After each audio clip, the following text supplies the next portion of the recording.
Allez, plus sérieusement, salutations à notre chère Roxane Cuisine pour notre chronique Qu'est-ce qu'on mange? Salutations, Roxane. Salut!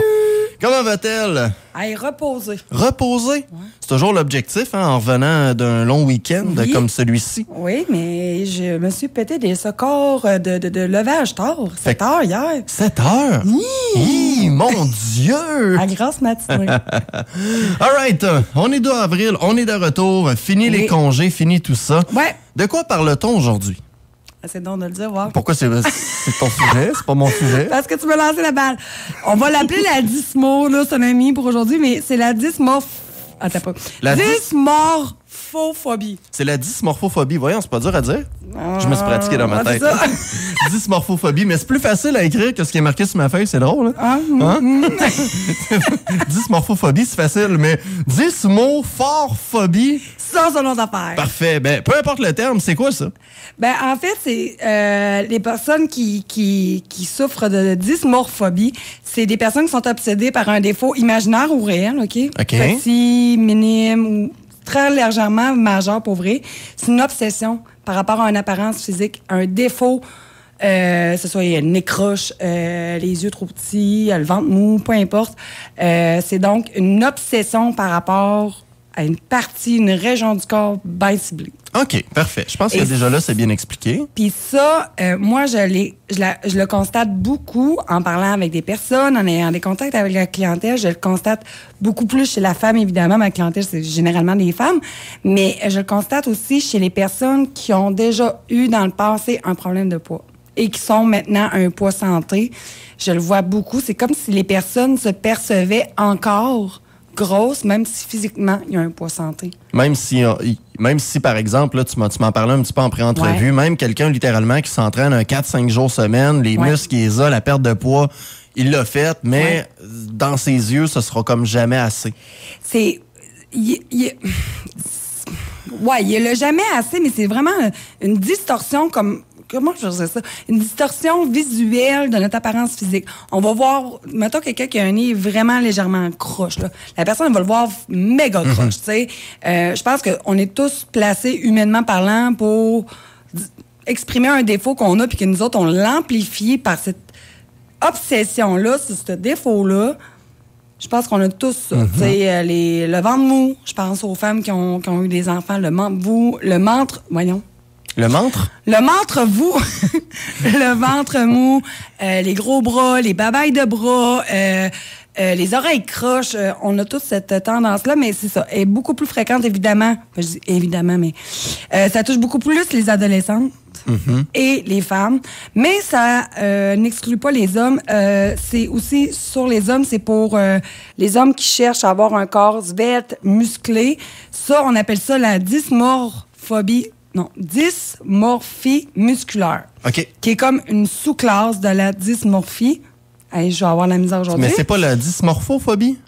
Ben, la Hey, je vais avoir de la misère. La dysmo, dans le fond, t'as la dysmorphophobie. Fait que c'est une peur irrationnelle d'un complexe. Mais la dysmorphophobie, ça dit c'est une phobie, c'est une peur. Puis après, t'as la dysmorphie. OK, fait que c'est comme des branches. En haut, c'était le gros terme, puis on descend un petit peu. On peut dire ça comme ça. Puis c'est justement, souvent, on va employer des adjectifs négatifs pour décrire, mettons, la partie qu'on n'aime pas. Tu sais, j'ai des petits seins, j'ai trop gros seins, j'ai le ventre mou, j'ai pas assez les abdos définis, quoi que ce soit. Puis les personnes qui en souffrent de manière plus sévère peuvent passer vraiment littéralement plusieurs minutes ou heures par jour à se soucier de ce défaut, en gros guillemets, radiophonique, là, ce défaut physique-là. Puis ce qui caractérise aussi, c'est que la personne qui souffre de ça va avoir une peur infondée que les gens se moquent, regardent ce défaut-là. Comprends-tu ce que je veux dire? Oui, exactement. Comme si toute l'attention des personnes autour de soi était vraiment sur ton écroche, tandis qu'ils s'en foutent alors littéralement. Alors qu'il y a personne qui l'avait remarqué, pas. c'est ça. Donc, toi, le fait que tu passes, veux pas, quelques heures où, littéralement, tu vis avec ton corps. Fait que là, toi, ça, tu le remarques à 100% tout le temps. Et là, dès que tu vas t'exposer ou tout, tu penses que toutes les personnes vont voir cette partie du corps-là, ils vont la remarquer, ils vont vouloir s'en moquer, alors qu'au final... Ils s'en foutent. Ouais, puis probablement que ces personnes-là sont aussi pires que toi aussi, là. Tu sais qu'est-ce que je viens d'allumer en parlant de ça avec toi? C'est, je sais pas s'il n'y aurait pas une corrélation entre les personnes qui souffrent de plus en plus de la dysmo, on va l'appeler même aujourd'hui, étant donné que la société met beaucoup d'accent sur le paraître, les réseaux sociaux, je veux dire, c'est qu'une question de paraître, et l'augmentation peut-être de chirurgie esthétique. Ah oui, c'est en augmentation? Ben, c'est une supposition, là. Je viens de flasher ça de même. Tu sais, je veux dire, les femmes, je parle de femmes, là, le nombre de femmes qui se font faire les seins, rapetisser le nez, les injections de botox, c'est toi, t'es vois tes rides, là. Mais le monde de la vie de tous les jours, ils sont pas obsédés par tes pas de doigts ou ta ride du lion, là. Puis ça se peut qu'ils voient plus la différence, en fait, qu'ils remarquent plus exactement. la différence. Ah, et là, j'ai perdu un bon filon. Peux-tu continuer un petit 30 secondes? J'avais un bon filon, crème, puis je viens de le perdre. Non, c'est pas grave. Mais c'est ça, dans le fond, souvent, les personnes qui souffrent de dysmorphobie vont souvent avoir recours à des astuces pour recouvrir la zone complexée, c'est-à-dire du maquillage. Il y a plein de techniques pour avoir l'air d'avoir un nez droit, les joues creuses, des ondes de lumière, cacher les rides, les cernes, tout ça. Les types de vêtements, mettre des vêtements plus amples pour les personnes, par exemple, qui ont des complexes quand ils sont assis, qui ont un bourrelet, chose qui est tout à fait normale pourtant. Est-ce que tu trouves, c'est ça, je l'ai retrouvé là, qu'on est moins pire que dans les années 2000? Là, je suis désolé pour la personne qui essaye de nous contacter, mais présentement, moi, c'est pas possible de pouvoir continuer à jaser avec un flash de lumière. Non. Fait que je vais fermer ça. On s'en reparlera tantôt. Est-ce que tu trouves qu'on est moins pire qu'au début des années 2000, alors que dans tous les vidéoclips, t'avais les Britney Spears et tous de ce monde? Moi, personnellement, mais là, en même temps, j'ai les yeux... Je sais pas quoi dire. On n'a pas la même génération. Non, c'est ça. Mais tu sais, je veux dire, maintenant, en 2024, sur les magazines, sur les L et tout, de la représentation, t'en as. On est beaucoup moins, j'ai l'impression, dans le body shaming qu'il y a 20 ans, où tout ce que tu voyais à la télé, où est-ce que tu voyais des modèles qui se faisaient dire qu'ils étaient plus, alors que crime, je veux dire, avait à peine, ça avait même pas de bourrelet, avait juste des courbes. Oui. Je veux dire, maintenant, en 2024, le même magazine fait ça, le magazine se fait ramasser, là. Oui, il y a beaucoup plus de body positive. Est-ce que il y a certaines personnes, je pense, qui le font de manière hypocrite, là, tu sais, ils le croient pas vraiment, ou il y a beaucoup plus de variété de corps. On est plus dans l'acceptation, oui puis non, je pense. Tu sais, en 2000, les réseaux sociaux étaient très peu présents à l'époque, là. C'était beaucoup à la télévision. Qu'est-ce que tu voyais? C'était à la télévision, les magazines, comme tu dis. Je pense que c'était moins. Moi, à mon feeling à moi, en 2000, là, mettons, j'avais quel âge? J'étais au début de ma jeune adolescence, là. Tu sais, oui, il y en avait, mais je pense que là, il y a encore plus de pression. Avec tous les réseaux sociaux, entre autres, puis avec tout ce qui est tricherie par rapport à Photoshop. C'est vrai que ça, c'était pas là avant. Les chirurgies esthétiques étaient là à l'époque, étaient pas aussi développées que ça. Je sais pas, c'est assez dur à répondre, en fait. Moi, de ma perception à moi, là, en tant que femme, moi, je trouve que c'est encore plus dur aujourd'hui.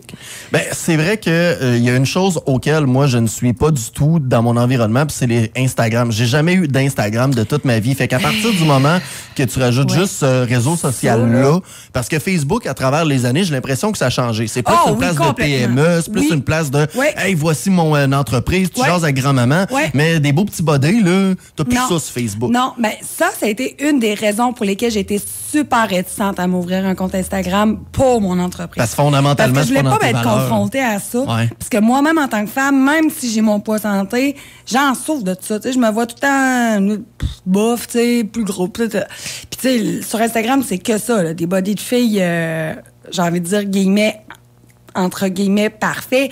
Mais en même temps, c'est pas ça la réalité, là. C'est une minorité. C'est vraiment une minorité de femmes qui sont comme ça, là. Ah, puis souvent, c'est pas super sain. T'as une pause qui est prise pour que l'Instagram soit plus beau, tu sais, je veux dire. Ah oui, il y a des manières de se poser. Il y a des techniques aussi de correction pour faire des photos vraiment parfaites. Alors, le but, c'est pas de vous amener là. Le but, c'est tout simplement de faire la plus belle photo possible selon le modèle des clics, pour faire vues, des clics. tout ça. Ben oui, effectivement. Fait que là, dans tout ça, ma chère, parce que je regarde l'heure qui avance un petit peu, qu'est-ce qu'on peut faire pour contrôler ce qu'on peut, tu sais, dans la dysmorphobie?